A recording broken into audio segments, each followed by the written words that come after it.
Hello friends, எப்படி இருக்கீங்க? நல்லா இருக்கீங்களா? இன்றைக்கான வீடியோவில் பார்த்தீங்கன்னா சத்து மிகுந்த முருங்கைக்கீரை சட்னி தாங்க இந்த வீடியோவில் பார்க்க போகிறோம். வாங்க வீடியோக்குள்ளே போகலாம். வாங்க எப்படி செய்யலாம்னு பார்க்கலாம்.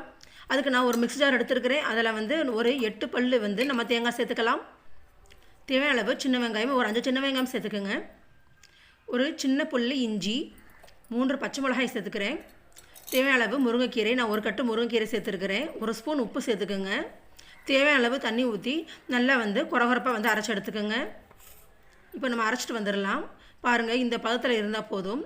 இதை நான் ஒரு பவுலுக்கு மாற்றிக்கிறேன். இப்போ மிக்ஸி ஜாரில் கொஞ்சம் தண்ணி ஊற்றி நம்ம அரைச்சி எடுத்தாச்சு. இப்போ தாளித்து விட்டுறலாம்.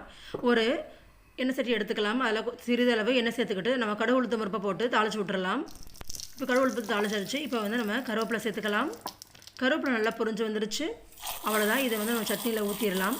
அவ்வளோதாங்க, சூப்பரான முருங்கைக்கீரை சட்னி ரெடி. நம்ம அடுப்புலலாம் வதக்கவே தேவை கிடையாது. இது மாதிரி பச்சையாகவே அரைச்சி சாப்பிட்டிங்கன்னா பலவிதமான சத்துக்கள் இருக்குங்க. முருங்கைக்கீரையில் பார்த்தீங்கன்னா 10 மடங்கு பாலோட அதிகமான கால்சியம் இருக்குது, அயன் கண்டென்ட் இருக்குது. கண்டிப்பாக செஞ்சு கொடுங்க. இது மாதிரி சப்பாத்திக்கு இந்த சட்னி வச்சு சாப்பிட்டிங்கன்னா செம்ம டேஸ்ட்டாக இருக்கும். வாங்க.